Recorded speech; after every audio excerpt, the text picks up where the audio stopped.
Hey guys, tonight we're diving headfirst into the swirling fogs and shadowed alleys of Victorian England, guided by none other than Charles Dickens and his masterpiece, Great Expectations. Imagine the cobbled streets, slick with rain, the flickering gas lamps casting an uncertain glow on faces etched with hardship and hope. Feel the chill that seeps through threadbare coats, a chill that isn't just from the notoriously dodgy English weather, but from a society teetering on the brink of massive change, where fortunes are made and lost in the blink of an eye, and where your beginnings could dictate your entire, often very short, life.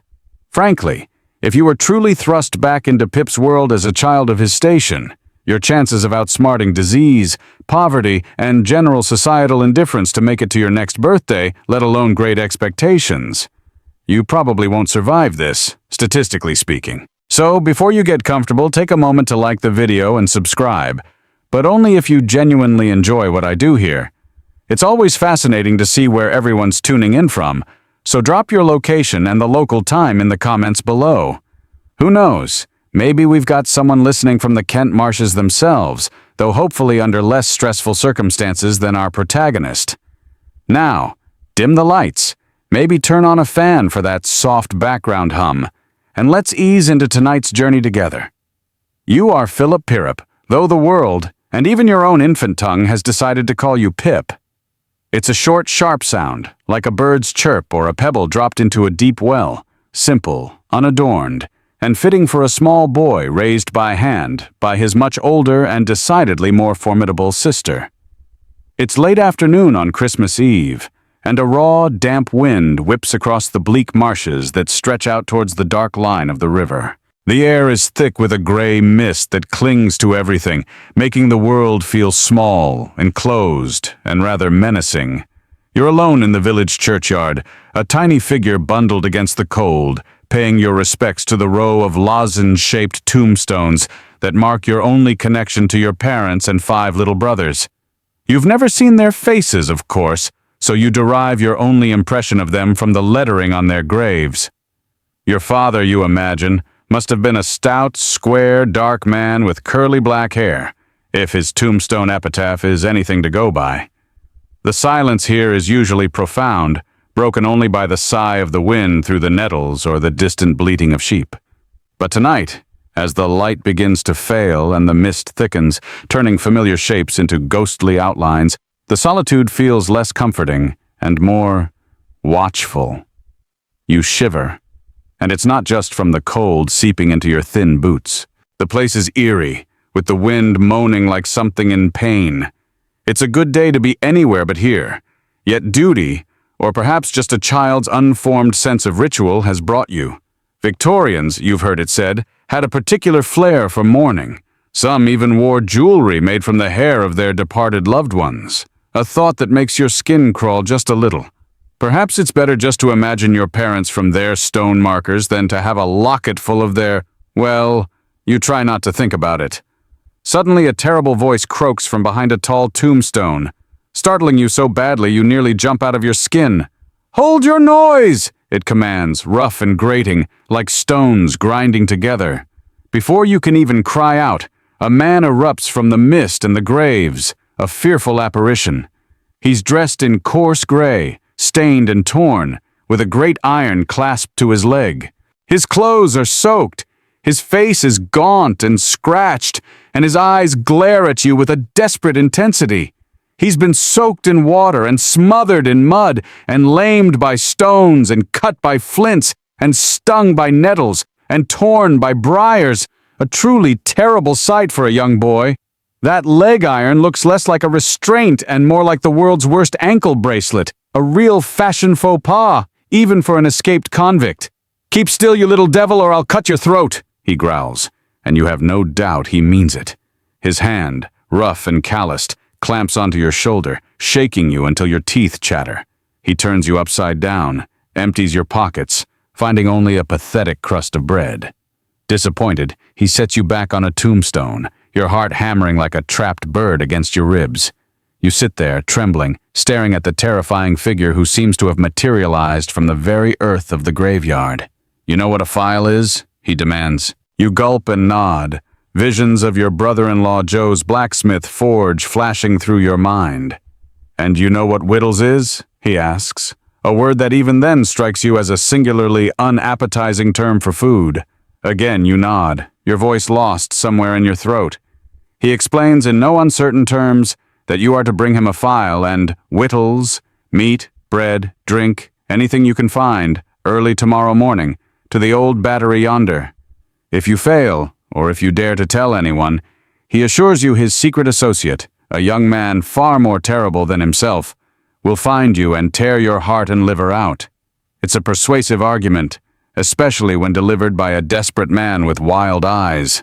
The very existence of this man and his threats is a stark reminder of the harsh realities of the time. Thousands of convicts were transported from Britain during the 19th century, often to faraway lands like Australia, for crimes that might seem minor today. Many, like your unwelcome acquaintance, were held on decommissioned warships called hulks, moored in rivers like the Thames, awaiting transportation. Escapes were rare but incredibly dangerous, both for the escapees and anyone they encountered.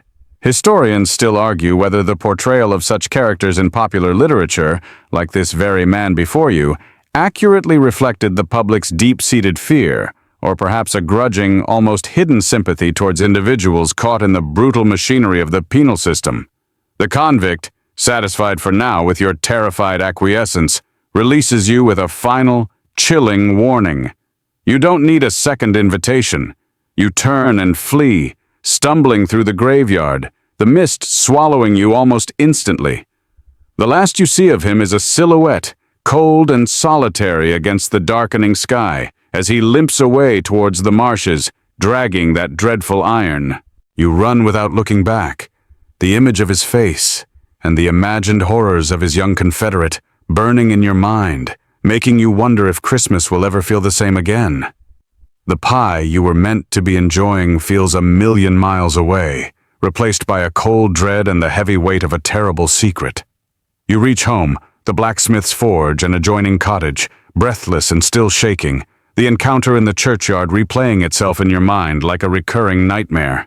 The warmth of the kitchen, with its roaring fire and the comforting clang of Joe Gargery. Your brother-in-law at work, normally a haven, now feels fragile, easily shattered by the secret you carry. Mrs. Joe, your sister, a woman whose temper is as sharp as the pins she habitually uses to fasten her apron, is in full pre-Christmas flurry, her commands ringing out with military precision. You mumble some excuse for your lateness, the words catching in your throat, terrified that the truth might somehow spill out. The presence of the convict looms larger than life, even here amongst the familiar pots and pans.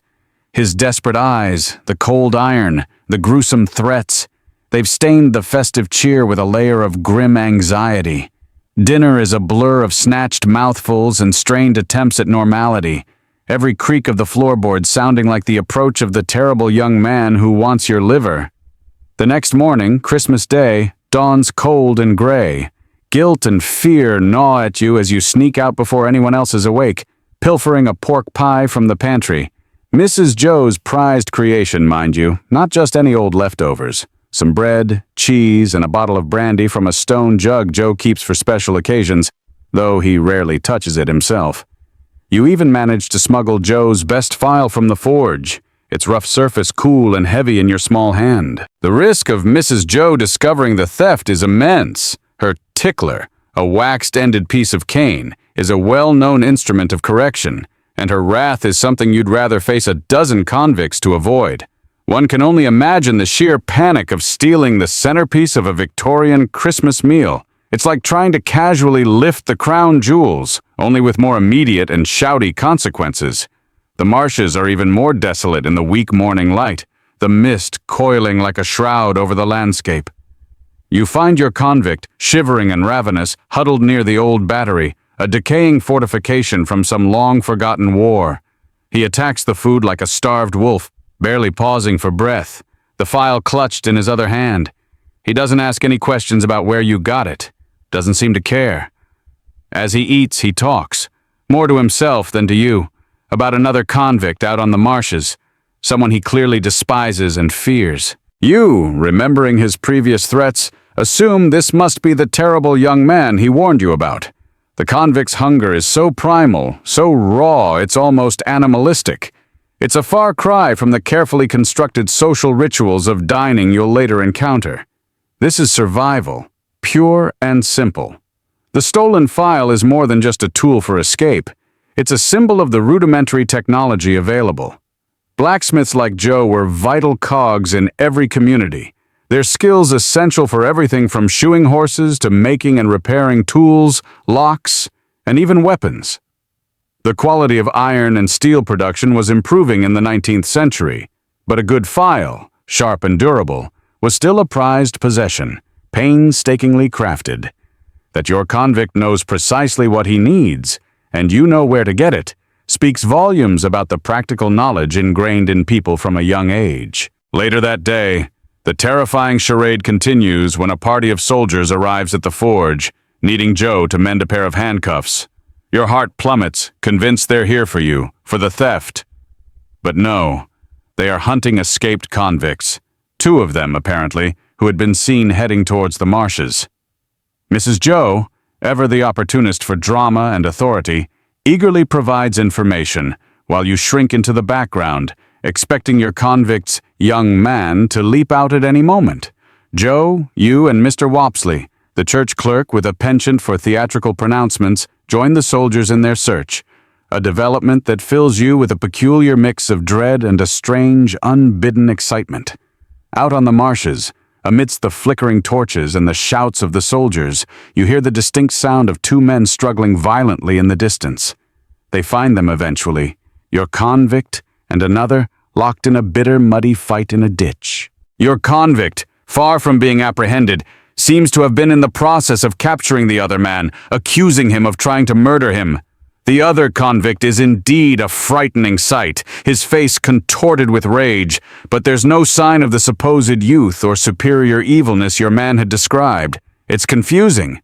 Your convict, seeing you, doesn't betray your secret. Instead, in a moment that bewilders everyone, he confesses to stealing the pork pie and brandy from the blacksmith's house, protecting you from Mrs. Joe's wrath. Why he does this you cannot fathom. He's taken back to the hulks, those grim prison ships that were essentially floating dungeons. Historians still argue whether the conditions on the hulks were a deliberate attempt at deterrence through suffering, or simply a consequence of overcrowding and official neglect. It's a bleak end to a frightening episode, and though relieved, you carry the heavy weight of your complicity and the puzzling act of mercy from a man the world had branded a monster. Life settles back into its uneasy rhythm, but the encounter has left its mark. You feel a strange mixture of guilt and a dawning awareness of a world far larger and more complex than the forge and the marshes. Sometime later, Mr. Pumblechook, Joe's overbearing uncle, a corn chandler with an inflated sense of his own importance, he's the kind of man who'd bring his own special fork to a potluck, arrives with an astonishing proposition. Miss Havisham, a wealthy and eccentric recluse who lives in a grand, decaying mansion called Satis House, has requested that you go and play for her. Satis House, you learn, means enough house, as in whoever lives there could want for nothing more. Given its state of advanced neglect, you think too much house might be more accurate.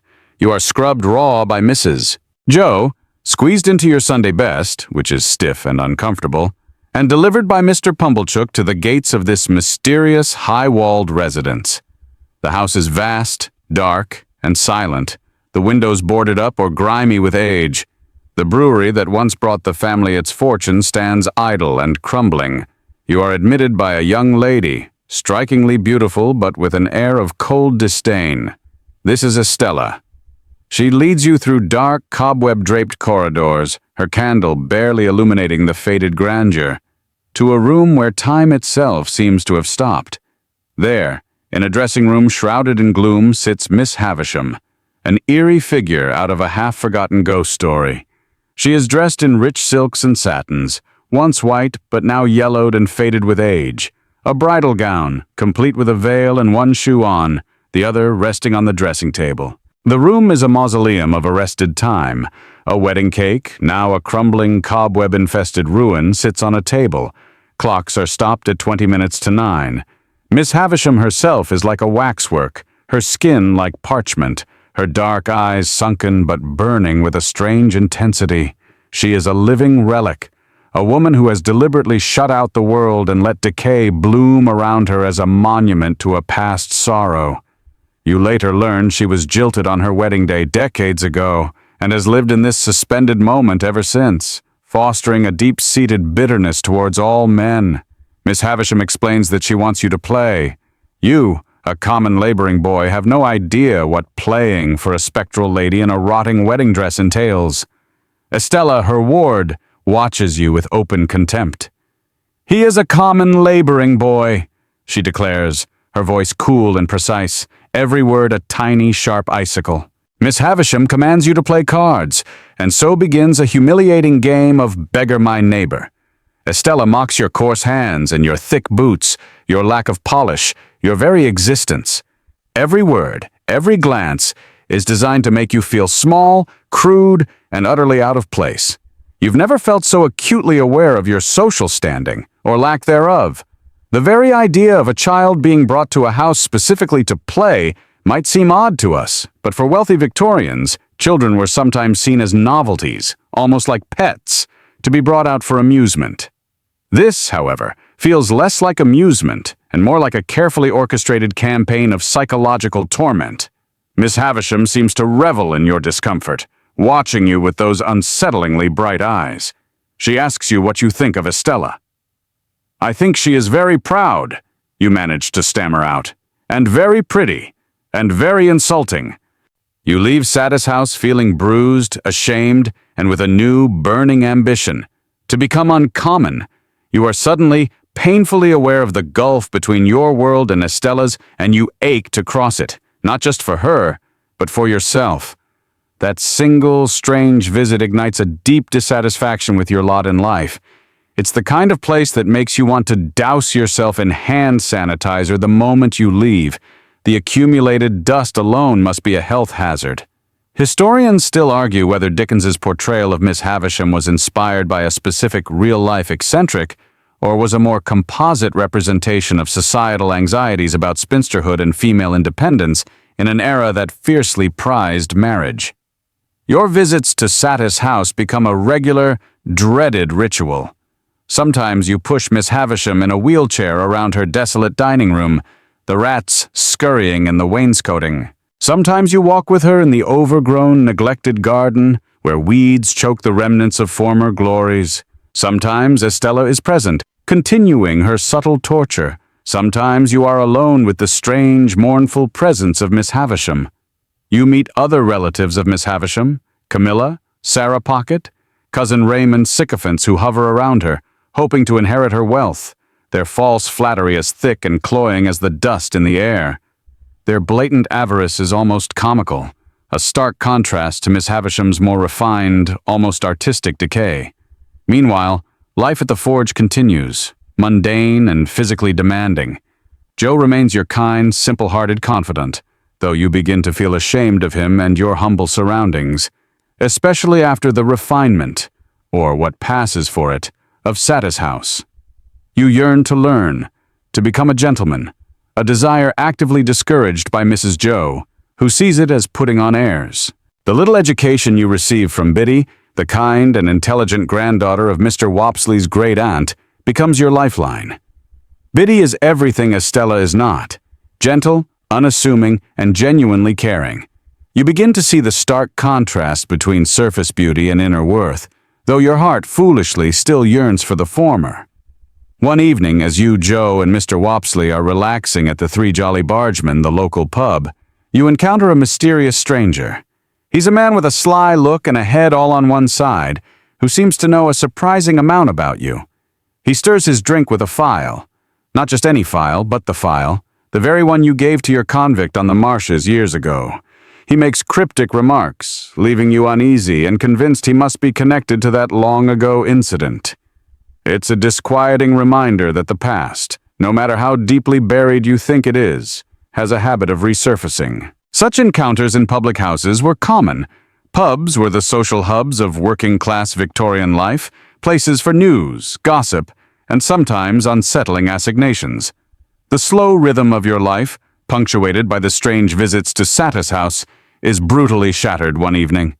Returning home from an errand, you find chaos and distress. Mrs. Joe has been attacked, struck down from behind by a powerful blow to the head.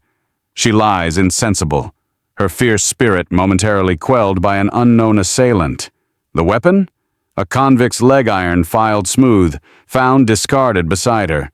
Suspicion immediately falls on Orlick, Joe's journeyman blacksmith, a surly, slouching fellow who has always harbored a grudge against Mrs. Joe, and to be fair, Mrs. Joe gave as good as she got. He'd argued with her fiercely earlier that day, but then again there's the chilling possibility of the escaped convicts. Could your convict or the other one have returned for some unknown, malevolent purpose? Mrs. Joe survives the attack, but she is never the same. Her speech is impaired, her memory erratic, her once formidable temper reduced to a bewildered petulance. The vibrant, if often abrasive force that dominated the household is now a dependent, childlike figure. Biddy comes to live with you all, to nurse Mrs. Joe and manage the household, her quiet competence a balm in the troubled home. The filed-off leg iron is a potent symbol. The removal of such an impediment would have required immense effort and time, a testament to a convict's desperate desire for freedom. The very existence of such an item highlights the brutality of the penal system. Iron fetters designed not just to restrain, but to cause constant discomfort and weariness. Some believe these irons were actually a sort of dark status symbol among repeat offenders, proof of their resilience or infamy. The household shifts on its axis, Joe's kindness now extending to the constant care of his tragically diminished wife, and you are left to ponder the violence that has, once again, touched your life so closely, leaving unanswered questions and a lingering sense of unease. The years pass.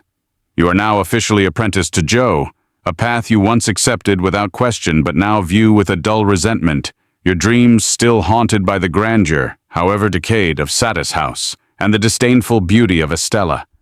Your hands grow calloused from the hammer, your clothes perpetually smelling of soot and metal, a stark contrast to the imaginary life of a gentleman you crave.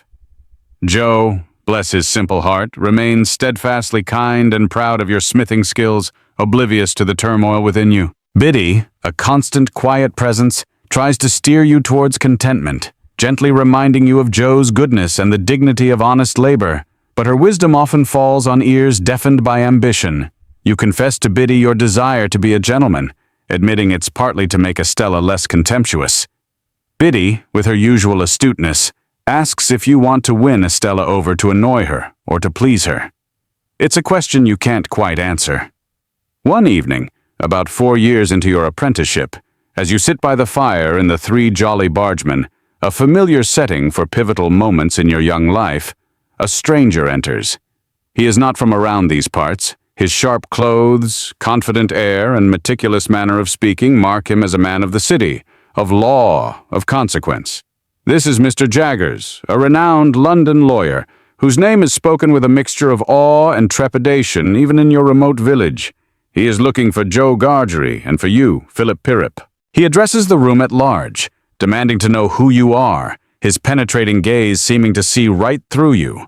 It feels like a public summons, a proclamation about to change your destiny.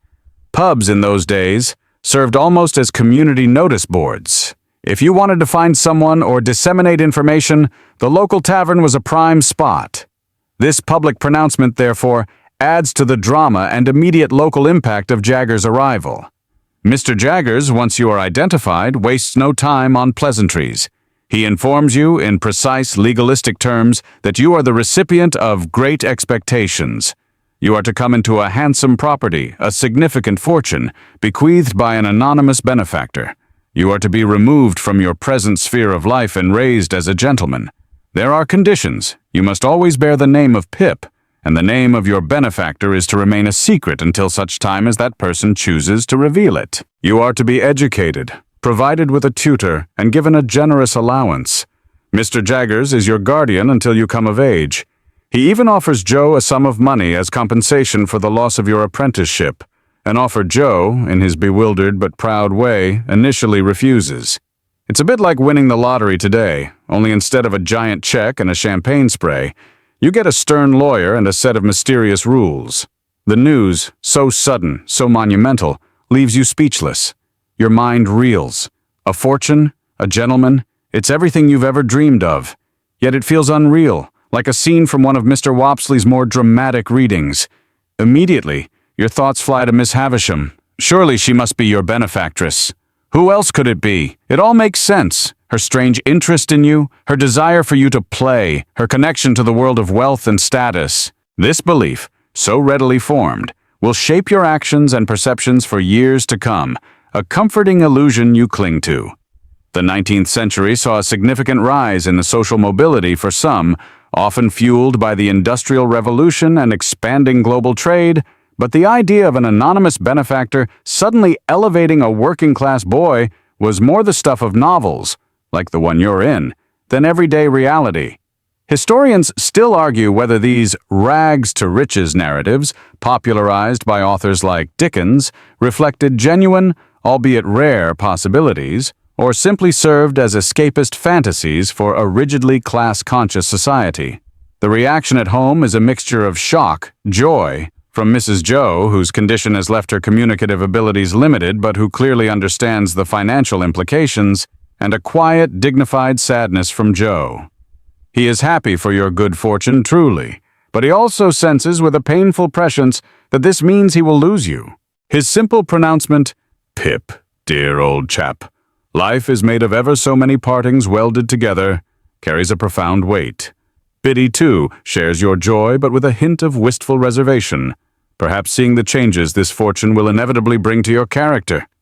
Her quiet approval is tempered with a gentle warning about not forgetting those you leave behind. A quirky tidbit from the era, wills and inheritances were often subjects of intense public fascination and lengthy legal battles. Complex family trees and lost heirs were common tropes, reflecting the anxieties and aspirations tied to property and lineage. Mr. Jaggers himself, a lawyer specializing in such tangled affairs, embodies this legalistic, slightly menacing side of wealth. You are to leave for London almost immediately. Preparations are hasty. You acquire new clothes, attempting to shed your common appearance, though you feel awkward and self-conscious in your gentlemanly attire. You try to share some of your newfound importance by condescending to visit Mr. Trabb, the local tailor, who fawns over you obsequiously now that you have money.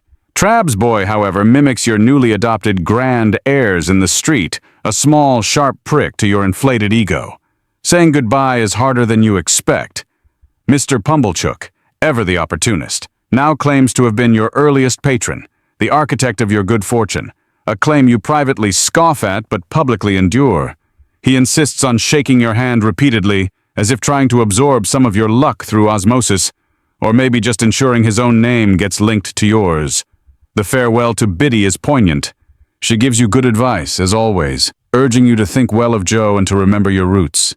The parting from Joe is the most painful. As you ride away in the coach, looking back at him standing forlornly in the road, his figure diminishing in the distance, a wave of guilt and regret washes over you. He looks so small, so ordinary, and yet so profoundly good. You are on your way to London. To become a gentleman, your great expectations about to begin. The fog of the marshes is replaced by the anticipated smoke and din of the great city. A new world of unknown challenges and glittering possibilities opening up before you. The journey feels like crossing a threshold into another life, leaving Philip Pirrip, the blacksmith's boy, behind and stepping into the uncertain shoes of Pip, the gentleman of fortune. You arrive in London, a city that assaults your senses with its sheer scale, noise, and unending stream of humanity. It's a bewildering labyrinth of grand streets and squalid alleys, a place of immense wealth and abject poverty existing side by side. Compared to the quiet rhythms of the forge and the marsh, London is a chaotic, overwhelming beast. Mr. Jaggers' office in Little Britain is a dark, grim establishment, frequented by a host of desperate-looking clients, thieves, debtors, and worse, all seeking the lawyer's formidable expertise. The office itself is adorned with rather macabre decorations, including two large, expressive plaster casts of swollen, twitching faces, apparently taken from executed criminals Jaggers had defended. It's not exactly the welcome to your new life vibe you were hoping for. This little detail, the death masks, is actually quite historically accurate. Death masks were sometimes made of famous or infamous individuals, a peculiar memento mori that appealed to the Victorian fascination with crime and mortality.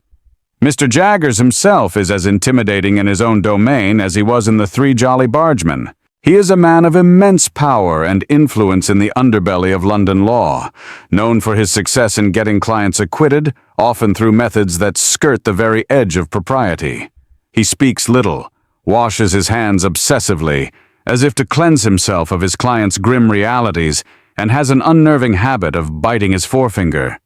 He informs you that you will be lodging with Mr. Matthew Pocket, who will be your tutor, and that his son, Herbert Pocket, will be your companion.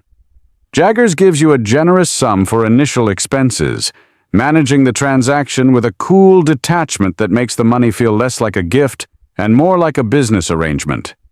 You soon meet Herbert Pocket at Barnard's Inn, your appointed lodging place.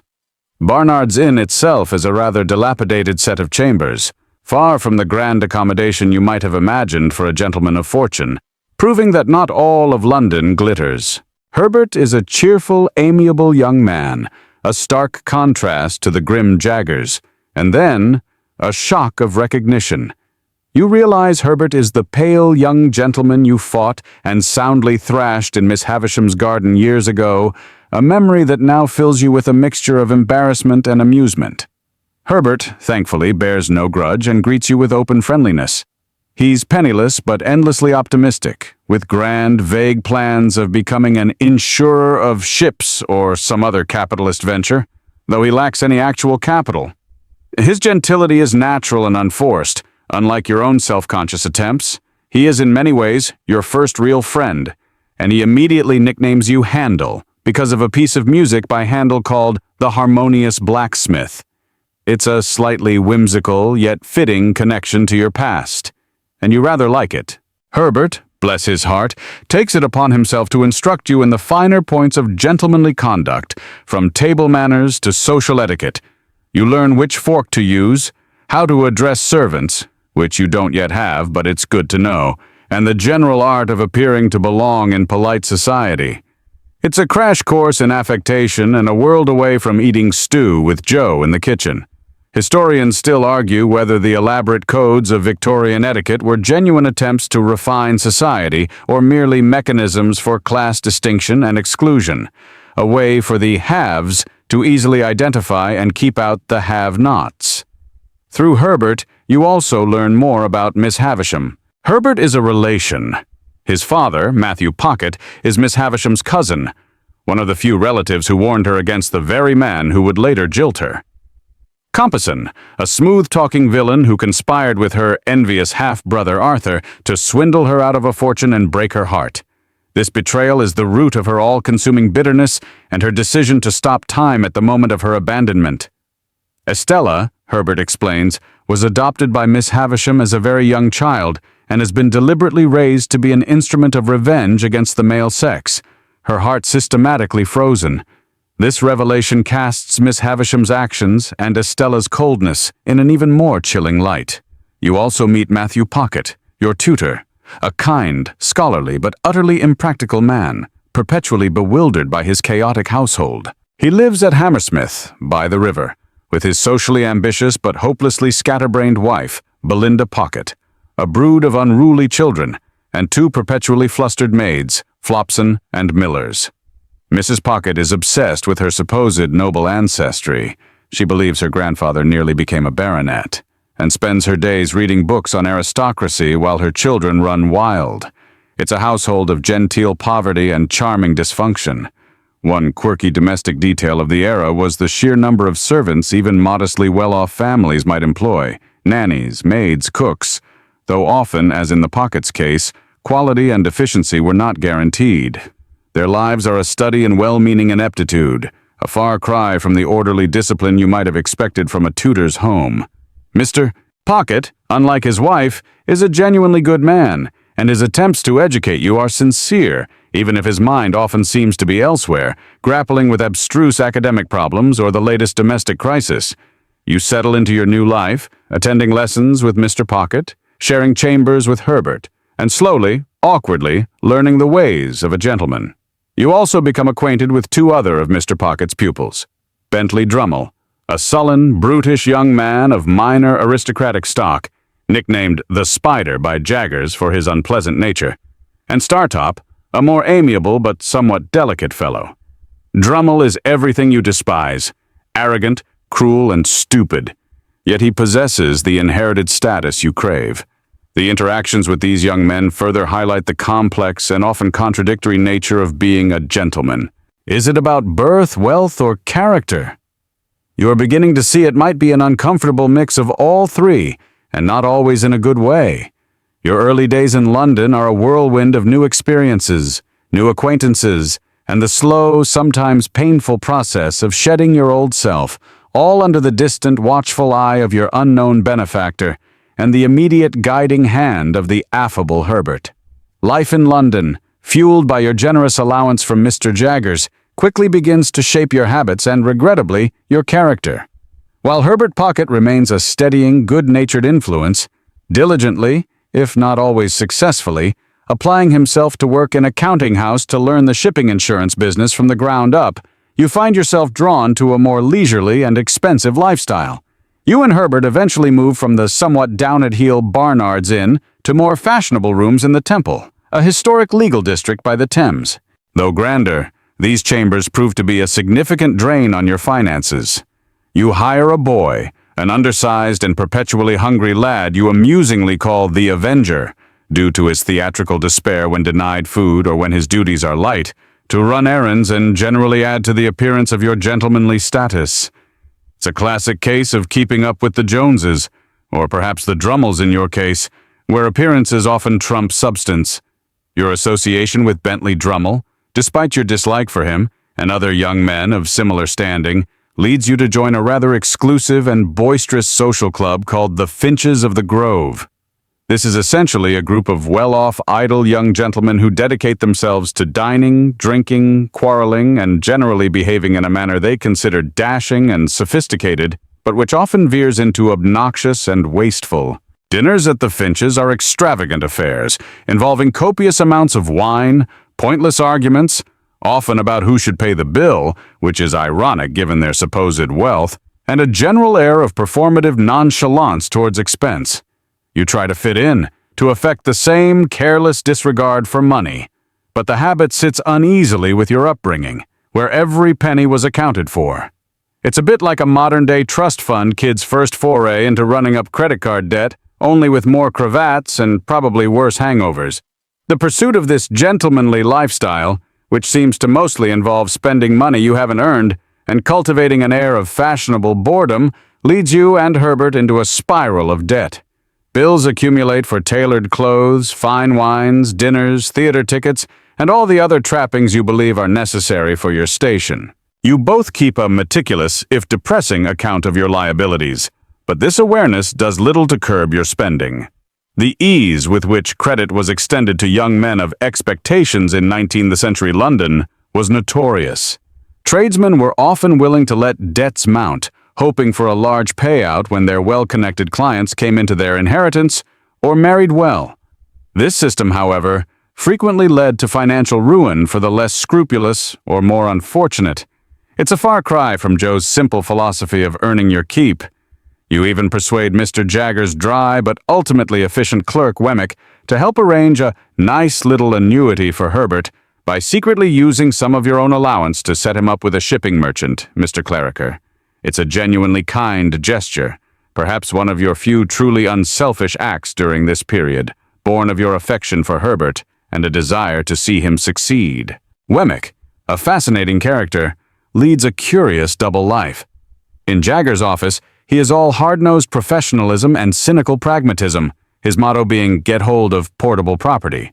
But at his home in Walworth, a miniature castle complete with a drawbridge, a cannon that fires every evening, and a delightful aged parent, his deaf father, he is a different man, warm, whimsical, and utterly devoted to his domestic eccentricities.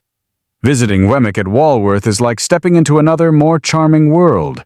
He advises you to always invest in portable property, jewelry, easily movable assets, because, in his experience, that's what lasts. His little fortress is a testament to self-sufficiency and a retreat from the grim realities of his work. This idea of a stark separation between professional and private life was quite a Victorian concept, almost a coping mechanism for dealing with the harshness of the public sphere. During this period of increasing extravagance and debt, your sense of superiority and your snobbery also grow. You visit Joe and Biddy back in the village, but the encounter is awkward and painful. You are condescending, overly conscious of your new clothes and manners, while Joe is awkward in your grand London rooms when he comes to visit you. He feels out of place, and you, to your shame, feel embarrassed by his simple ways and unpolished speech. His discomfort is palpable. He perches on the edge of his chair, drops his hat, and addresses you as Sir. The visit ends with Joe's quiet departure, leaving you with a profound sense of guilt and the knowledge that you have wounded him. You realize the chasm between your new life and your old one is widening, largely due to your own inflated ego. This snobbery was a pervasive element of the Victorian class system. Historians still argue whether the intense focus on social status was a sign of societal insecurity during a period of rapid change, or a deeply ingrained cultural value. For you, it's becoming a corrosive influence, distancing you from the very people who genuinely care for you. Your attempts at being a gentleman are making you less of a man. You receive occasional summonses to visit Miss Havisham, who seems to take a perverse pleasure in observing your transformation and in noting Estella's effect on you. Estella is often present during these visits, more beautiful and more remote than ever. She is being groomed for society, her education refined, her coldness perfected. Each encounter with her reinforces your infatuation and your unhappiness, as she continues to treat you with a mixture of detached amusement and cool disdain, never giving you any real encouragement, yet never entirely dismissing you. Miss Havisham watches these interactions with a hawk-like intensity, seemingly fueling your futile desire. The debts mount, the charade of gentlemanly living continues, and you drift further from your moral compass, increasingly convinced that your great expectations are tied to Miss Havisham, and through her, to the captivating, unobtainable Estella. Estella, having completed her education, which under Miss Havisham's tutelage seems to have consisted mainly of learning how to break hearts and look fabulous while doing it, is now ready to be launched into society. Miss Havisham, with her usual theatrical flair, summons you to Satis House. She informs you that Estella is going to London to be introduced to influential circles under the chaperonage of a Mrs. Brandley, a widow of suitable social standing. It is Miss Havisham's expectation, practically a command, that you will be her escort, visiting her frequently, accompanying her to balls and assemblies. You are, in essence, to be part of Estella's social debut, a visible admirer, perhaps even a decoy to attract other, more suitable suitors, though in your love-struck haze, you interpret this as a sign that Miss Havisham intends you for Estella. It's like being asked to be the official +1 to the prom queen, knowing she's probably going to dance with everyone else. You, of course, are ecstatic at this development, blind to the manipulations at play. The prospect of spending time with Estella, of being seen with her in the sophisticated circles of London and nearby Richmond, where Mrs. Brandley resides, eclipses all your financial worries and moral qualms. You throw yourself into the role with gusto, your infatuation reaching new heights. Estella arrives in London, more dazzling and imperious than ever. She treats you with the same perplexing mixture of intimacy and distance. She allows you to accompany her, confides in you in small ways, yet never offers a crumb of genuine warmth or affection. She is entirely open about her inability to love, stating frankly that she has no heart. You must know, she tells you, that I have no heart, if that has anything to do with my memory of childhood. She warns you not to fall in love with her, but her beauty and the subtle dance of their interactions make this an impossible request for you. It's a classic, "It's not you, it's me, I'm emotionally dead inside" speech, only delivered with more expensive fabric and less chance of a therapy follow-up. You become her constant companion, navigating the whirl of London society balls, dinners, receptions. You see other men admire her, flock around her, and you burn with jealousy, even though she seems to treat them all with the same cool detachment she shows you. Bentley Drummle, your boorish acquaintance from Mr. Pocket's tutelage, becomes a particularly prominent and irritating suitor. Estella, perversely, seems to favor Drummle, or at least encourages his attentions, perhaps because he is wealthy and titled, or perhaps simply to torment you further. She uses you, quite openly, to make other men jealous, a fact you acknowledge with a strange mixture of pain and pride. You are so besotted that even being her pawn feels like a privilege. The London season, a period from late spring to high summer, was the peak of the upper-class social calendar, a frenzy of matchmaking, parties, and displaying one's eligibility. For Estella, this is her arena. For you, it's a battlefield of emotion. During one of your visits to Satis House, Miss Havisham, observing your tormented devotion to Estella, whispers to you with a fierce, almost manic satisfaction, "Love her, love her, love her. If she favors you, love her. If she wounds you, love her. If she tears your heart to pieces, and as it gets older and stronger, it will tear deeper. Love her, love her, love her." It is a terrifying, almost vampiric exhortation, revealing the depth of her desire to see men suffer as she has suffered. She is vicariously living out her revenge through Estella, and you are her prime victim. Historians still argue whether Dickens intended Miss Havisham's obsessive desire for vicarious revenge to be seen as a pitiable consequence of her trauma or a more sinister, almost pathological form of cruelty. Your financial situation deteriorates further. Keeping up appearances with Estella, the clothes, the carriages, the constant social engagements, stretches your allowance to its limits and beyond. You and Herbert fall deeper into debt, the little eely eels of unpaid bills, as Herbert calls them, slithering further out of control. You even have a tense confrontation with Mr. Jaggers about your spending, though he remains implacably professional, merely advising you to live within your means, offering no real solutions or sympathy. It becomes clear that while your benefactor is generous, the supply of money is not limitless, or at least Jaggers is a strict steward of it. Despite the emotional turmoil and financial strain, you cling to the belief that Estella is destined for you, that Miss Havisham is orchestrating your union. You see Estella's coldness as a challenge to be overcome, her warnings as mere tests of your devotion. The absurdity of your pursuit is lost on you. You are chasing a beautiful illusion, sacrificing your peace of mind, your integrity, and your relationships with genuinely good people like Joe and Biddy, all for a woman who has explicitly told you she cannot return your affection. One quirky, though rather grim, aspect of Victorian courtship among the upper classes was the almost business-like negotiation that often surrounded marriage. Romantic love was desirable, but financial settlements, lineage, and social standing were frequently the primary considerations. Estella, with her beauty and Miss Havisham's presumed backing, is a prime commodity in this marriage market, and you are just one of many bidders, albeit the most emotionally invested and perhaps the most foolish. You are playing a high-stakes game of social chess, where Estella holds all the powerful pieces and Miss Havisham is cackling from the sidelines. Amidst the dazzling whirl of London society and your torturous pursuit of Estella, a somber message arrives, pulling you sharply back to the realities of your former life.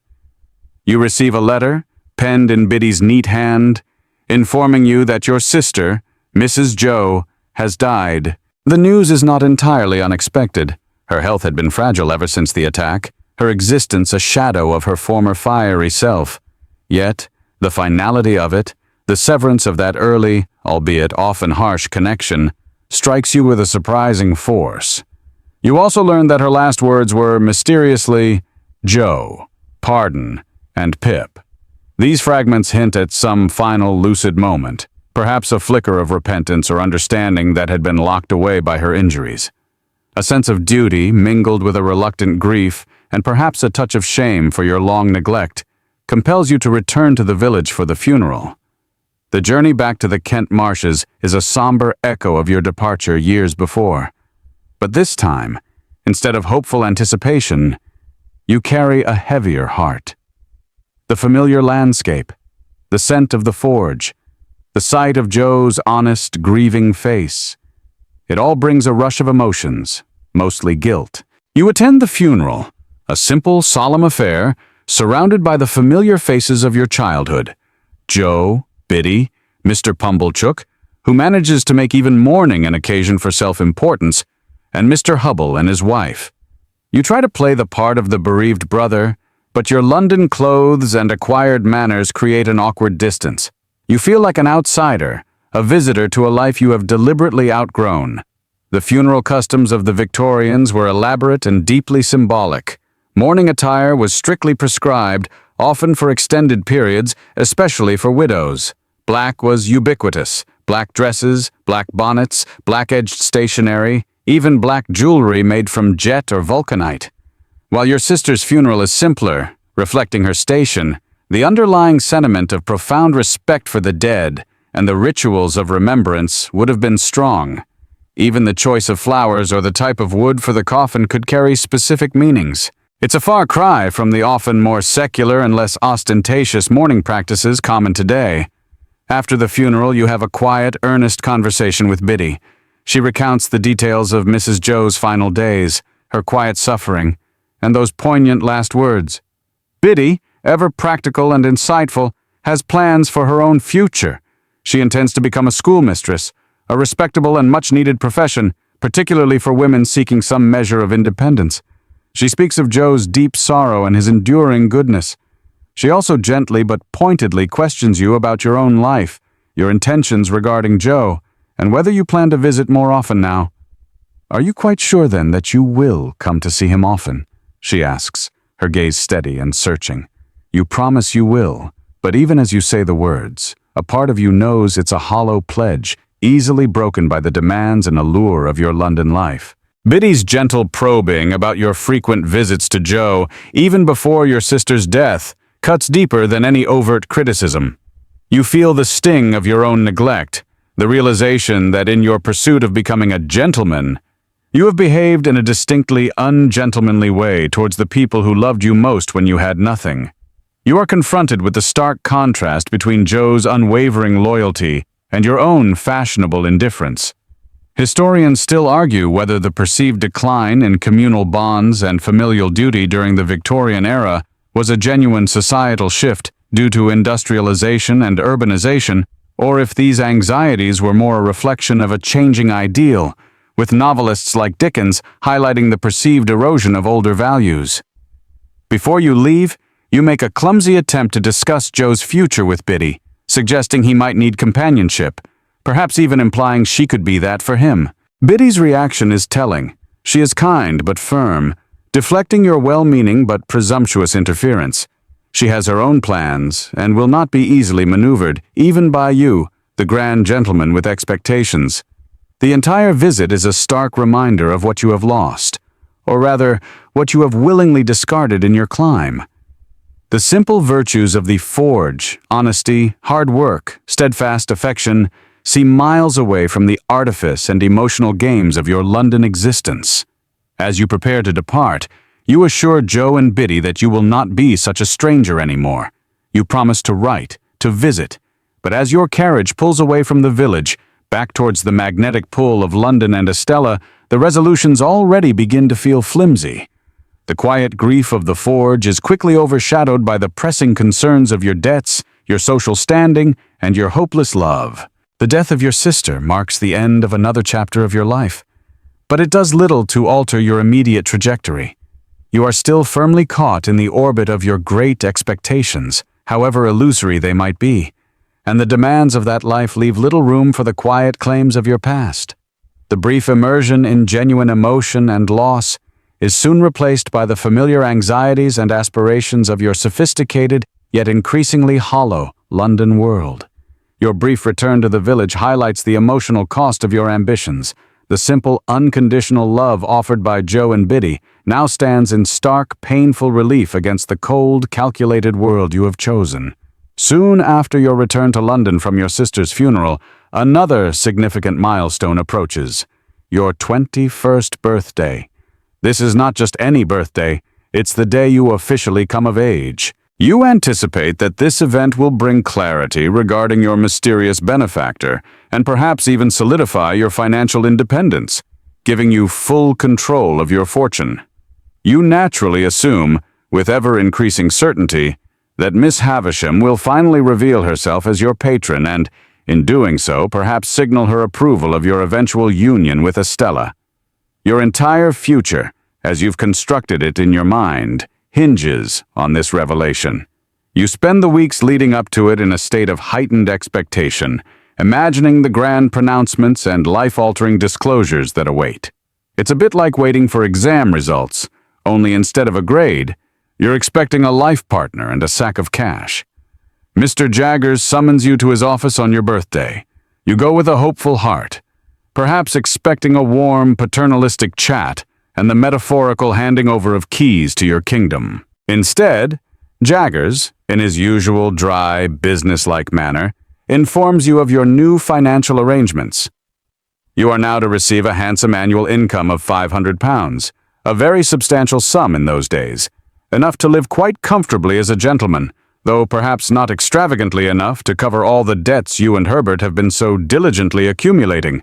To put it in perspective, a skilled laborer might earn around £50 a year, a clerk like Herbert perhaps £100 or a little more.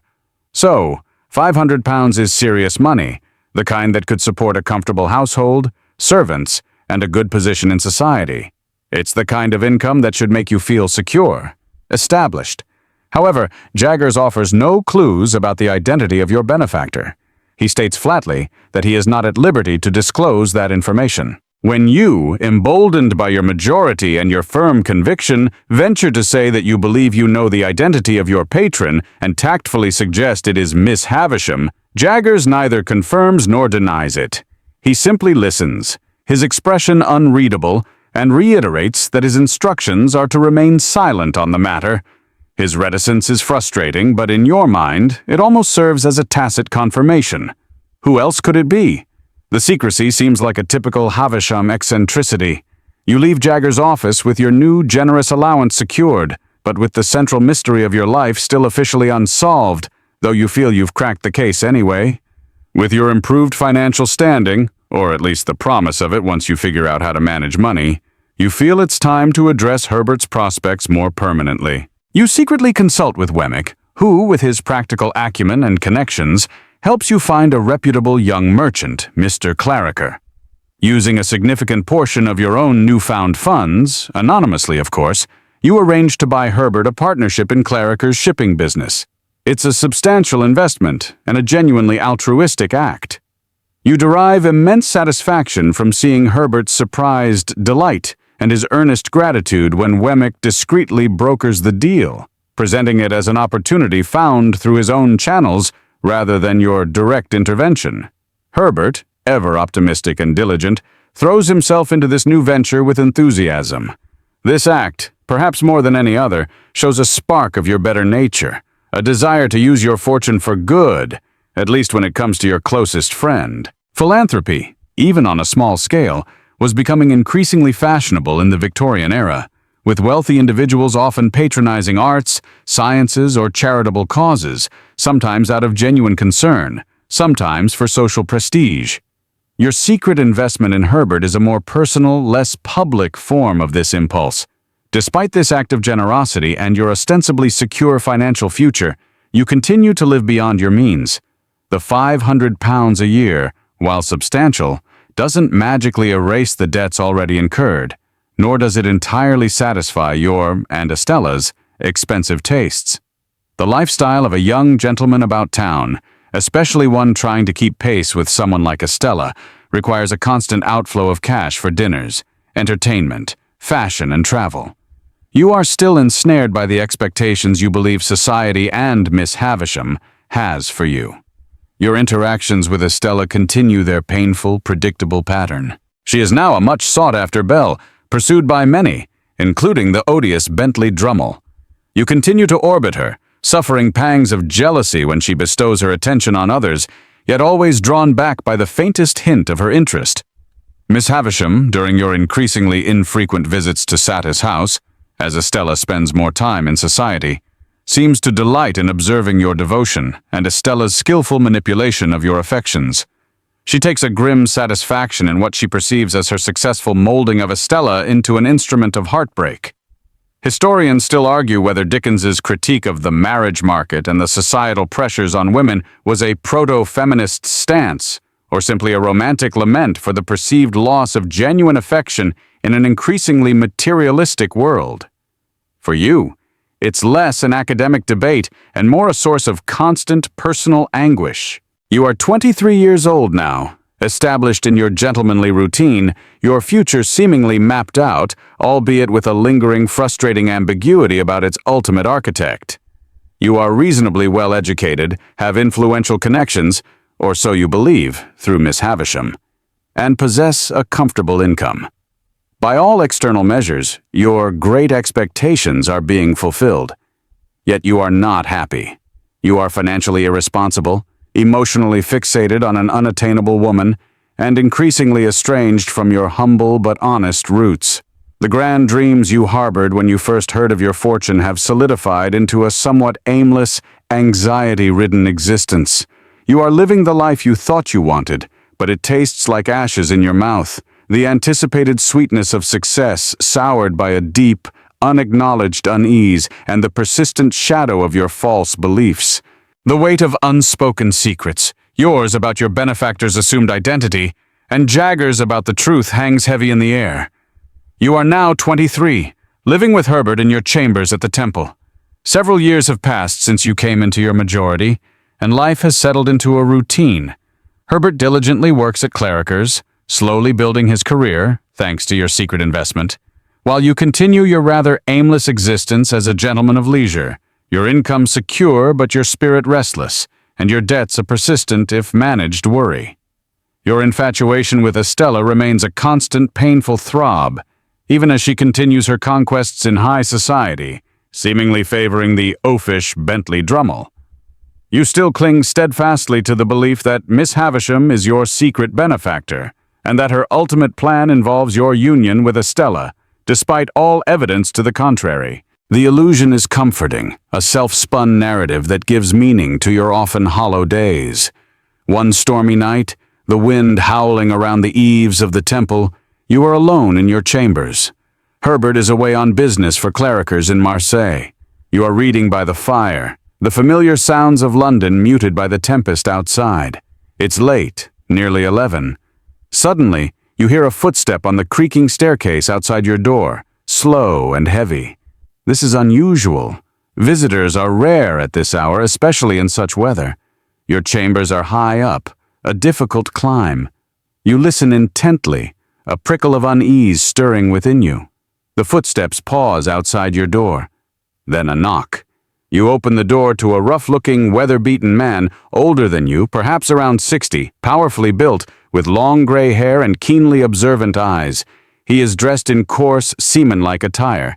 He seems vaguely familiar, yet you cannot place him. He asks if you are Mr. Pip, and when you confirm, he steps inside, uninvited, dripping rainwater onto your carpet. He looks around your comfortable rooms with an air of intense scrutiny, almost as if he is taking inventory. There's a possessiveness in his gaze that you find unsettling. You try to maintain a polite, gentlemanly composure, but there's something about this man, his directness, his sheer physical presence, that unnerves you. You imagine he's perhaps a petitioner, someone from Jagger's world of desperate clients, though he doesn't have that particular air. Maybe a long-lost relative of your landlady, hoping for a handout. Such characters were not uncommon in the bustling anonymity of London. He accepts a drink of spirits, which you offer more out of nervous politeness than genuine hospitality. He drinks it with a relish that suggests long abstinence. He asks if you know him. You search your memory, a strange sense of dread building.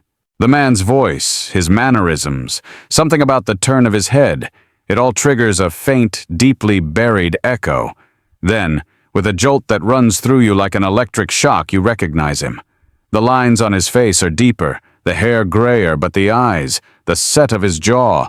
It is the convict from the marshes, the man you helped all those years ago, the man who terrified you in the churchyard and later confessed to stealing the pie to protect you. Your blood runs cold. This man, this specter from your past, what is he doing here? He is supposed to be long gone, transported for life to the penal colonies in Australia. Returning to England would mean a death sentence if he were caught. The very idea of it is terrifying. You stare at him, speechless, your mind reeling with 1,000 questions and a growing, sickening premonition. Convicts who returned from transportation faced the ultimate penalty, hanging. The law was exceptionally harsh on this point, precisely to deter such returns. The ticket of leave system allowed some well-behaved convicts in the colonies to earn a degree of freedom, even accumulate property. But returning to Britain without permission was a capital offense. The man smiles, a knowing, almost tender smile that is utterly incongruous with his rough appearance and the desperate danger of his situation. And then, he utters the words that shatter your world, words that bring your entire edifice of great expectations crashing down in ruins. "Yes, Pip, dear boy, I've made a gentleman on you. It's me what has done it. He is your benefactor, not Miss Havisham, not some wealthy, eccentric aristocrat. This man, Abel Magwitch, for that is his name, as you now learn, this escaped convict, this transported felon, he is the source of your fortune. He worked tirelessly as a sheep farmer in New South Wales, scrimping and saving every penny, driven by a fierce, almost obsessive gratitude for the small boy who once showed him kindness on the marshes. His entire fortune, his life's work, has been dedicated to making you, Pip, a gentleman. He risked everything, his life, his freedom, to come back to England to see you, his dear boy, his creation. The revelation is a physical blow. You feel revulsion, horror, and a crushing, unbearable shame. Everything you valued, your status, your refinement, your connection to Estella, your very identity as a gentleman, is now tainted, irrevocably linked to this coarse, dangerous criminal. Your dreams were not woven by the tragic romance of Satis House, but by the hard, desperate labor of a man on the fringes of society. Miss Havisham had nothing to do with your money. Her only role was to allow you to believe she did, to use you as a plaything in her own bitter games. Historians still argue whether the portrayal of wealthy and successful ex-convicts returning from Australia, Botany Bay swells, in literature like Great Expectations, was a common social fear, a reflection of a few notorious real-life cases, or an exaggerated trope playing on anxieties about social hierarchy and the stain of criminality. For you, it's a living nightmare. Magwitch, oblivious to your internal turmoil, or perhaps choosing to ignore it, proudly recounts his story, his hardships, his unwavering determination to elevate you. He speaks of his loyalty, his deep affection. He sees you as his achievement, the gentleman he could never be. He even pulls out a greasy, worn pocketbook filled with banknotes, evidence of his wealth, to further prove his claim. You recoil from him, from his touch, from his very presence. The money that has supported your lavish lifestyle, the money you used to look down on Joe and the Forge, now feels dirty, criminal. Your grand London life suddenly feels like a lie, built on a foundation of crime and deception. The irony is crushing. You longed to escape your common origins, only to discover your ascent was bankrolled by the very lowest rungs of society. The architect of your gentlemanly status is, in the eyes of the law, not a gentleman at all, but a hunted animal. The initial shock of Magwitch's revelation gives way to a suffocating sense of dread and obligation. You are trapped. This man, your benefactor, has risked his life to come to England to see you. He believes he has created a gentleman, his dear boy, and he expects, not unnaturally, some gratitude, some recognition, perhaps even affection. But all you feel is a profound revulsion, mixed with a terrifying awareness of the danger he represents, both to himself and now to you. If he is discovered, he will be hanged, and you could be implicated as an accomplice for harboring him. Your fine chambers in the temple, once a symbol of your rising status, now feel like a prison, with Magwitch as your unexpected and deeply unwelcome cellmate. You learn more about his life story in the following days, as he stays hidden in your rooms, a constant, unnerving presence. He speaks of his harsh upbringing, an orphan left to fend for himself, falling into petty crime simply to survive, a common path for many impoverished children in the 19th century, where social safety nets were virtually non-existent. He tells you about Compeyson, the very same man who jilted Miss Havisham. Magwitch had been Compeyson's unwilling and much duped accomplice in various criminal enterprises, including forgery and swindling. Compeyson, the gentleman criminal, with his smooth manners and education, managed to throw the bulk of the blame onto Magwitch during their trial. While Compeyson received a lighter sentence due to his superior appearance and cunning manipulation of the court, Magwitch, rougher and less articulate, was dealt a far harsher punishment, transportation for life. This disparity in sentencing, based on class and presentation rather than the facts of the crime, was a scathing indictment of the Victorian justice system, a reality Dickens often exposed in his works. Magwitch's bitterness towards Compeyson is visceral and deep-seated. It was Compeyson he was fighting with on the marshes that Christmas Eve when the soldiers apprehended them both. Compeyson, he believes, is still alive, and if he knew Magwitch was back in England, he would undoubtedly try to betray him to the authorities, both out of malice and to save his own skin. This adds another layer of constant fear to your situation. Not only are the police a threat, but so is this shadowy, vindictive figure from Magwitch's past, a man who also, chillingly, has a connection to Miss Havisham and, by extension, Estella. The threads of your life are becoming alarmingly, dangerously tangled. Herbert Pocket returns from Marseille to find this astonishing and terrifying situation in your shared chambers. His reaction, after the initial shock, is one of quiet loyalty and practicality. Unlike you, Herbert isn't paralyzed by revulsion. He sees Magwitch not as a monster, but as a man in a desperate plight, and crucially as your benefactor to whom a debt of safety is owed. Herbert's calm acceptance and his immediate concern for Magwitch's security, whom he tactfully calls Mr. Campbell to maintain secrecy, are a quiet rebuke to your own horrified snobbery. He helps you devise a plan to keep Magwitch hidden, moving him to a lodging house down the river in Mill Pond Bank, a safer, more anonymous location run by a reliable landlady, Mrs. Wimple, whose daughter Clara is Herbert's fiancée. The plan is to eventually smuggle Magwitch out of England on a foreign-bound ship. Shipping out on a merchant vessel was indeed one of the few ways a fugitive might escape the country, though it was fraught with risks. Detection at port, betrayal by crew members, or simply the dangers of sea travel itself.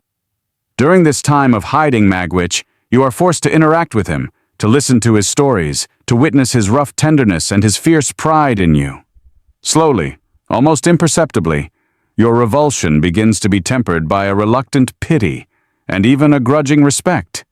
You see the profound sacrifices he has made, the genuine, albeit misguided affection that fueled his actions. He sees in you the son he never had, the gentleman he could never be. He is uncouth, uneducated, and often coarse in his manners. He eats messily, his speech is peppered with slang, but there is an undeniable raw humanity about him. He is a far cry from the elegant, refined benefactor you had imagined in Miss Havisham, but his devotion is fiercely real. It's a peculiar domestic arrangement, you and Herbert trying to teach Magwitch how to behave more like a normal lodger, while simultaneously trying to plan his escape. One almost expects a sitcom laugh track during some of their attempts to refine Magwitch for public, albeit very limited, consumption. Mr. Jaggers, when you cautiously approach him about Magwitch, referring to him obliquely as the man from a distance, confirms the story, his demeanor as impassive as ever. He knew all along, of course. He managed Magwitch's affairs from afar, dispensing the funds that made you a gentleman, all while keeping the dangerous secret. Jaggers' professionalism is absolute, his loyalty to his client, Magwitch, unwavering, even if it means misleading you for years. Historians still argue whether lawyers like Jaggers, who navigated the murky waters between the criminal underworld and the respectable society, were cynical manipulators or essential intermediaries in a flawed legal system. For you, Jaggers is now another part of this deeply unsettling truth. The weight of this secret, the constant fear of discovery, and the knowledge that your entire social standing is built on a criminal's fortune crushes your spirit. Your great expectations have become a terrible burden. The fine clothes feel like a costume, your gentlemanly pursuits a hollow mockery. You realize how deeply you have wronged Joe, how foolishly you have idolized Estella and Miss Havisham. The scales are falling from your eyes, but the clarity they bring is painful. You are no longer Pip, the aspiring gentleman. You are Pip, the harborer of a fugitive, your life inextricably bound to the fate of Abel Magwitch, the convict from the marshes who loved you in his own desperate way. The precarious situation with Magwitch, now codenamed Mr. Campbell for his safety, forces a change in your habits. You must be discreet, avoid drawing attention, and meticulously plan his escape from England.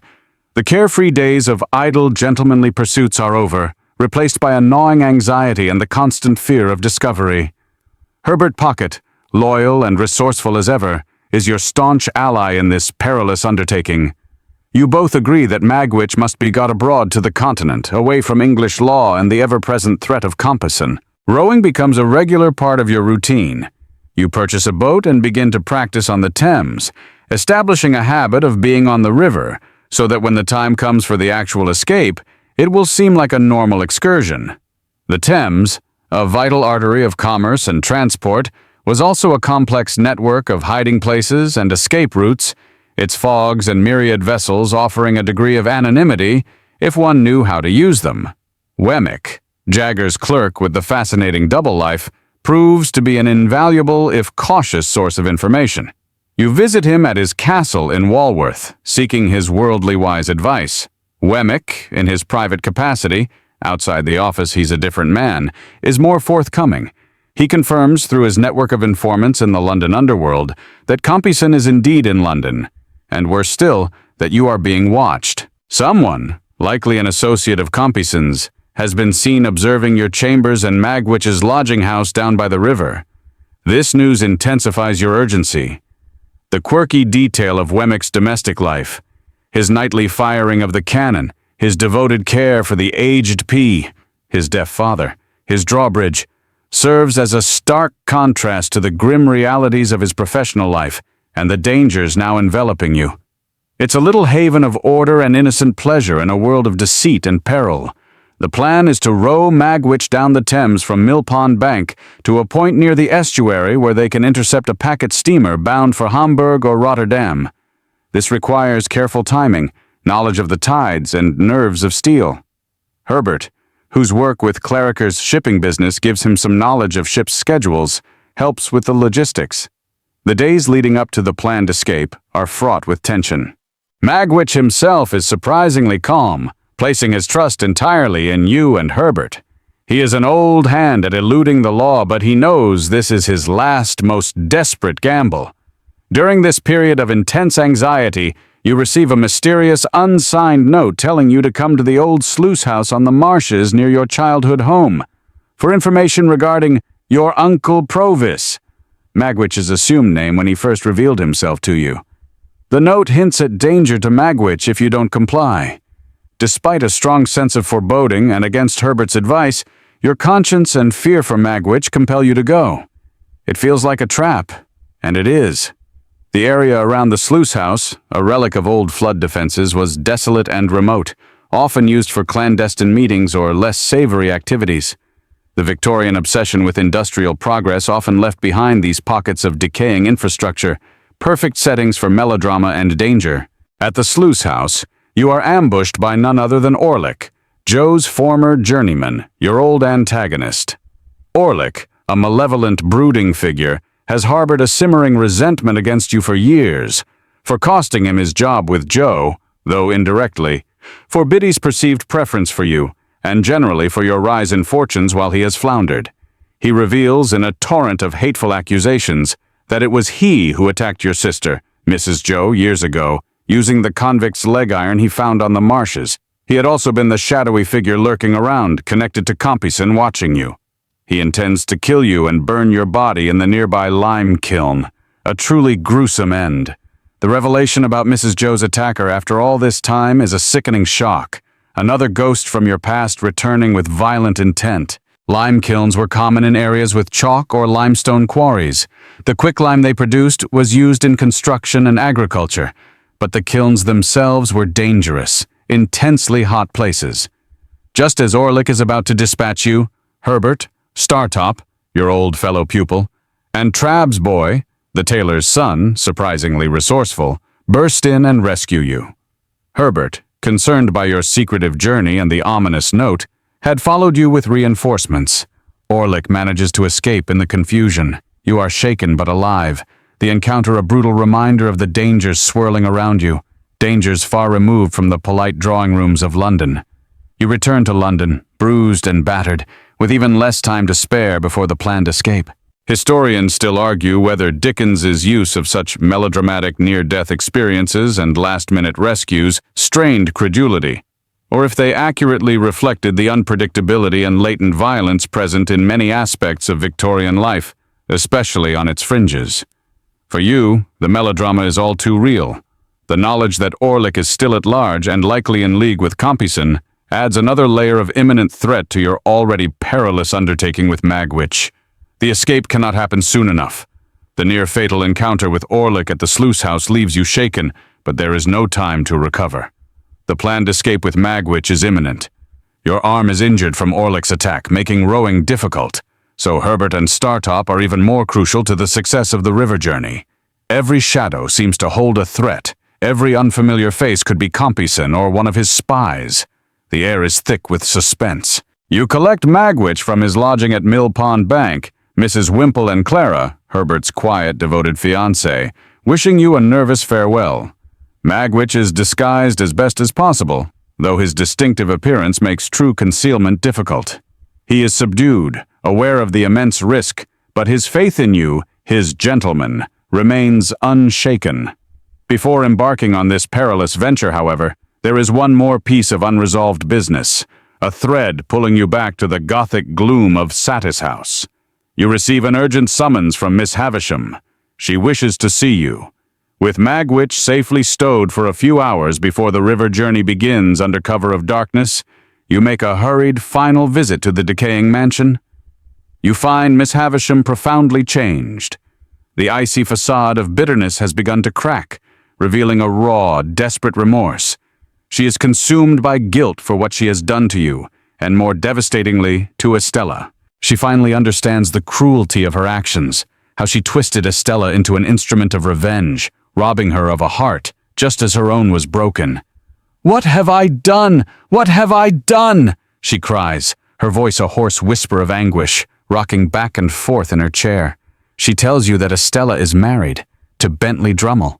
The news is a blow, though not entirely unexpected. Estella had always been destined for a good match in society's eyes, and Drummle, for all his brutishness, had wealth and a title. Miss Havisham reveals she gave Estella no significant fortune, only her jewels, perhaps a final confused act.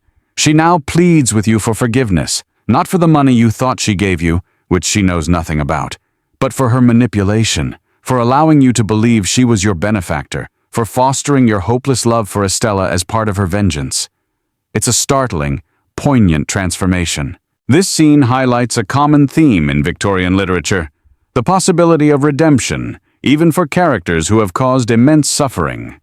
The Victorian era, despite its rigid moral codes, was also fascinated by stories of personal transformation and repentance, perhaps reflecting an underlying societal optimism or a deep-seated religious belief in forgiveness.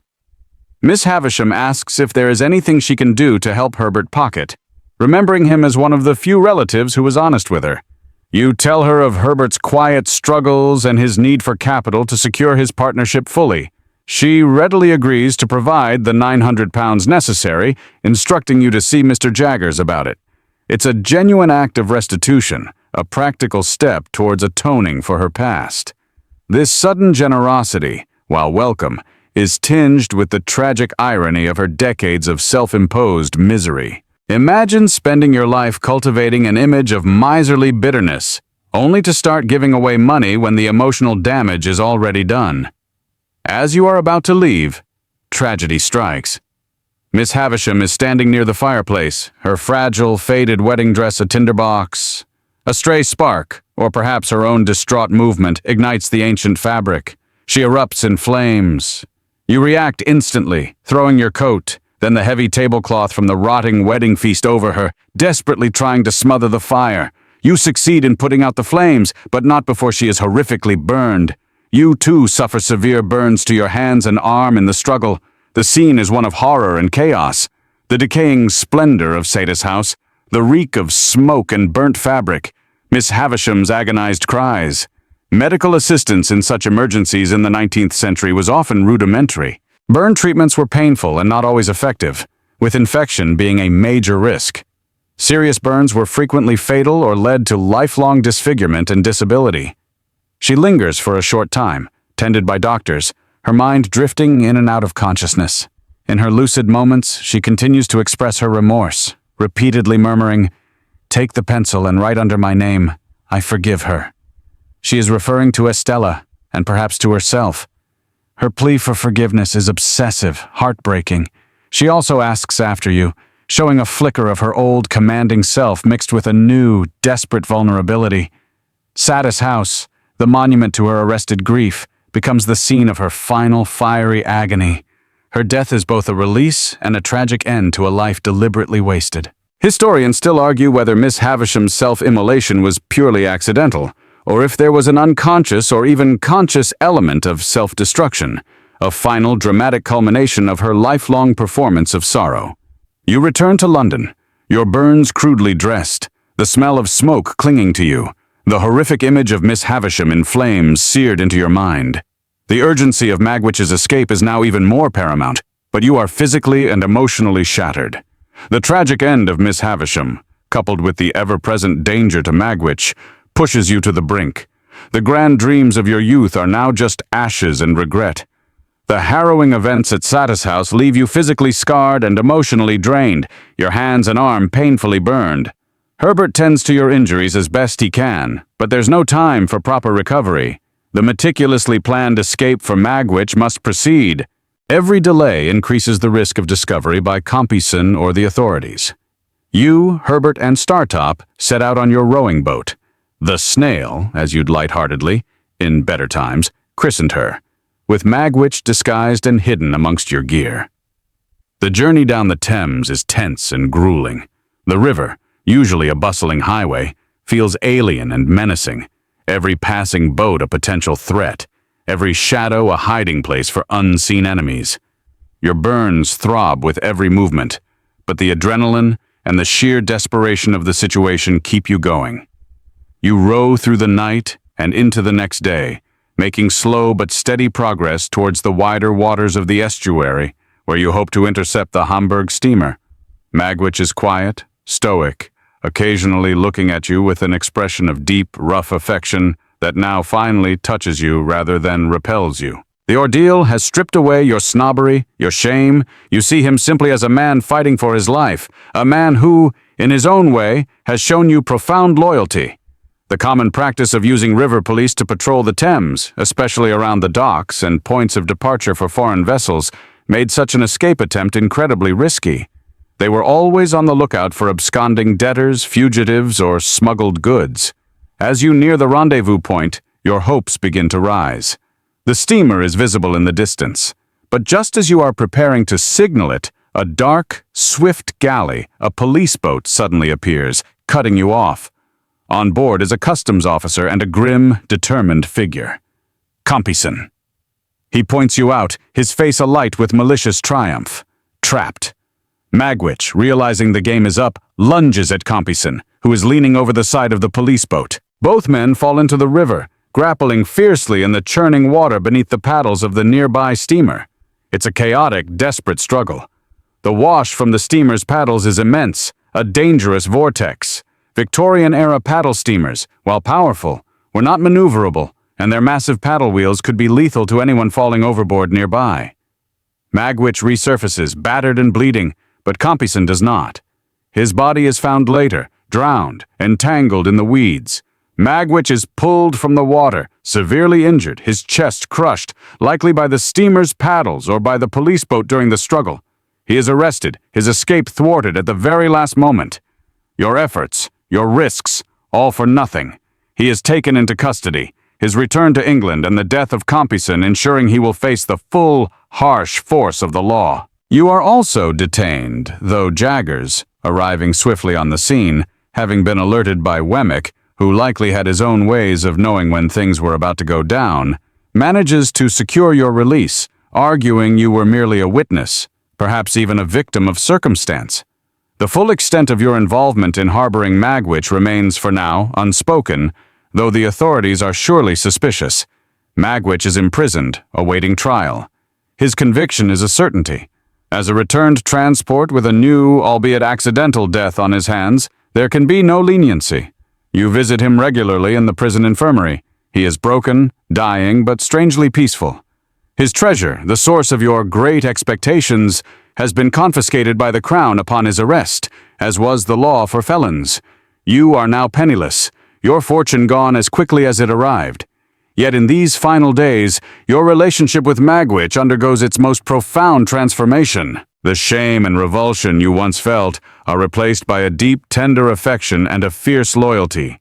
You see him not as the coarse convict, but as a father figure, a man who, despite his brutal life, possessed a core of profound, unwavering devotion. You stay by his side, holding his hand, offering what comfort you can. He speaks little, his strength fading, but his eyes follow you, content in your presence. You tell him just before he dies that his daughter is alive, that she is a beautiful lady, and that you love her. This daughter is, of course, Estella. You had pieced together her parentage from hints dropped by Jaggers and Wemmick. Jaggers had been Molly's, his housekeeper's, lawyer when she was accused of murder, and Molly was Estella's mother. Magwitch was her father. He had been unaware of Estella's survival, believing his child had died in infancy. The knowledge that his daughter lived and was loved brings a look of profound peace to his face as he passes away. It is a final, poignant gift you are able to give him. The idea of hidden parentage and lost children was a powerful trope in Victorian fiction, reflecting societal anxieties about identity, lineage, and the sometimes tenuous nature of family ties. Magwitch dies in your arms, a gentle end for a man whose life had been so harsh. With his death, your great expectations truly come to an end. You are left with nothing but debts and the bittersweet memory of a criminal who loved you more than anyone. The river chase, the capture, Magwitch's trial and death. It's all a whirlwind of tragedy and loss, stripping away the last vestiges of your youthful illusions and forcing you to confront the stark realities of your life and the choices you have made. After Magwitch's death, the world seems to tilt on its axis. The anchor of your great expectations, however burdensome it had become, is gone, and you are adrift.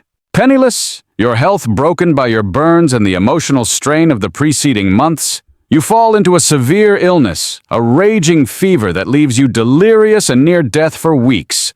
You lie in your temple chambers, now empty of Herbert, who has gone abroad to Cairo to manage Clarriker's expanding business, tended intermittently by 2 bailiffs who are there to arrest you for debt as soon as you are well enough to be moved. It is a grim, desolate time, your fine, gentlemanly life reduced to a sickbed, impending imprisonment, and fragmented, feverish nightmares where the faces of Magwitch, Miss Havisham, and Estella whirl in a tormenting dance. The sheer vulnerability of your situation is stark. Without money or powerful connections, Victorian society could be incredibly unforgiving, and debtors' prisons, though their worst excesses were being reformed, were still a terrifying reality for many. But you are not entirely abandoned. Joe Gargery, dear faithful Joe, arrives like a guardian angel. Biddy, having heard of your plight, likely through Herbert before he departed, sent him to London to care for you.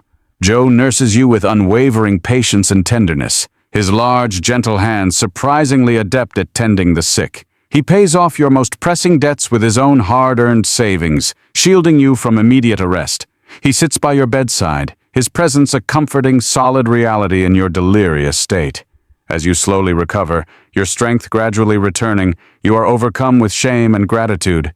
You see Joe now, not through the distorted lens of your snobbish ambition, but as he truly is, a man of profound goodness, loyalty, and simple dignity.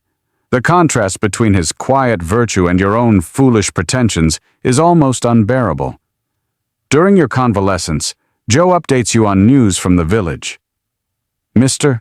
Pumblechook, ever the weather vane, has, of course, turned against you now that your fortune is gone, publicly decrying your ingratitude and profligacy. Orlick, after his escape from the sluice house, was eventually apprehended for robbing and terrorizing Pumblechook, a small justice perhaps, and is now in jail. Miss Havisham's remaining property was divided amongst her grasping relatives, though the bulk of her portable wealth seems to have vanished or been disposed of in ways no one quite understands. Perhaps she gave much away in her final, penitent days, or perhaps some of it went, as she intended, to Matthew Pocket for Herbert's benefit. Joe tells you all this with his usual gentle simplicity, never once reproaching you for your past behavior. As you regain your health, you and Joe fall back into something of your old companionship, though it is now tinged with your deep remorse and his quiet understanding.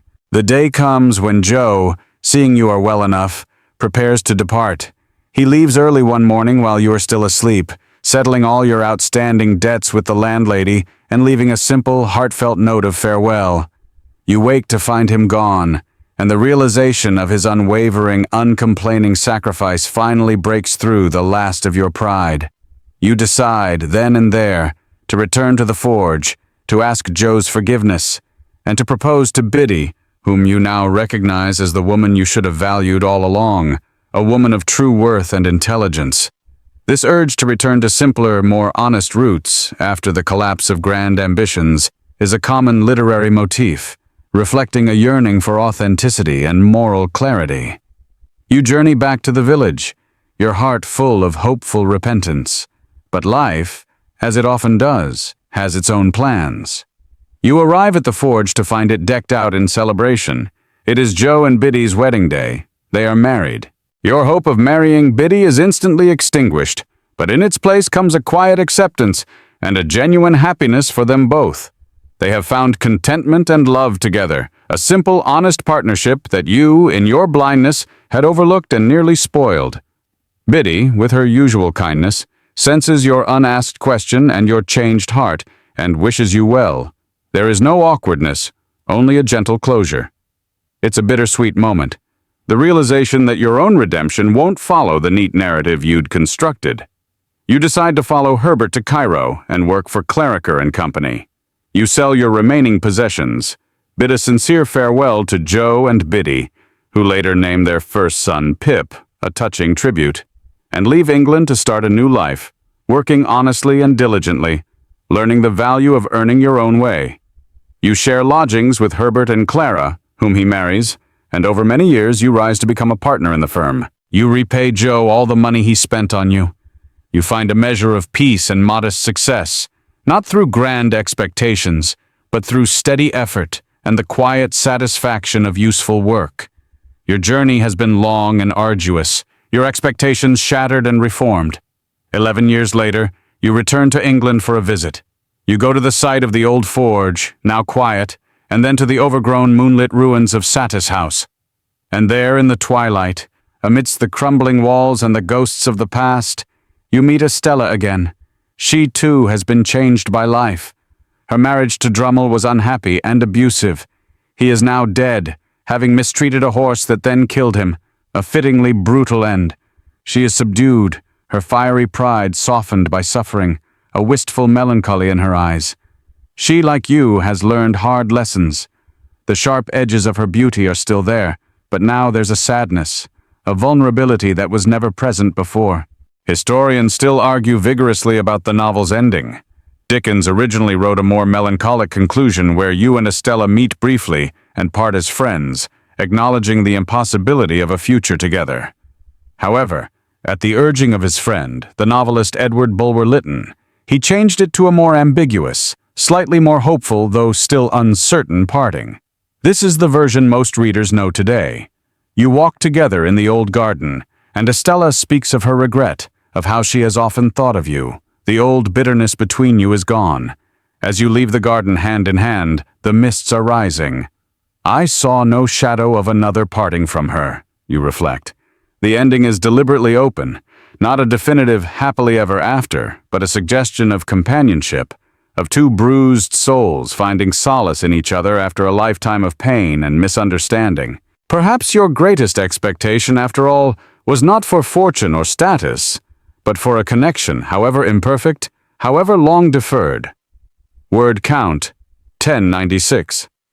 The journey through the fogs of your youth, through the blinding gleam of false hopes and the shadows of grim truths, has been a long and winding one indeed. You sought to be a gentleman, driven by a young boy's shame and an idealized vision of a life far removed from the soot of the forge, only to discover that true gentility resides not in wealth or station, but in the quiet virtues of kindness, loyalty, and integrity, qualities embodied by the very man you once disdained, your dear Joe. The figures who peopled your world, the terrifying Magwitch with his fierce paternal love, the spectral Miss Havisham encased in her bitter grief, the dazzling cold Estella, a star designed to wound, each played their part in stripping away your illusions. The great expectations bestowed upon you became a heavy cloak, its rich fabric woven with deceit and stained with crime. Only when it was torn away, leaving you bare and indebted, could you begin to see the world, and yourself with clearer eyes. You learned that fortunes can be built on foundations as unstable as the marsh mists, and that the grandest houses can be prisons of the soul. You saw that beauty can be a cruel mask, and that love, in its truest form, often appears in humble, unadorned guise. Your path led you from the Kentish flats to the teeming streets of London, and then far away to distant lands, only to bring you back eventually to the overgrown garden of Satis House, where perhaps, just perhaps, a new, more gentle expectation could begin to take root, not in the grand pronouncements of a benefactor, but in the quiet understanding shared between two souls who had both suffered, and both, in their own ways, survived. Now, as the final mists of our story begin to recede, let the gentle quiet of the night envelop you. The trials and triumphs of Pip's world can fade, leaving behind only the soft echoes of a journey completed. Close your eyes, breathe deeply, and allow yourself to drift into peaceful slumber, secure in the knowledge that your own expectations, whatever they may be, await you in the light of a new day. Sweet dreams.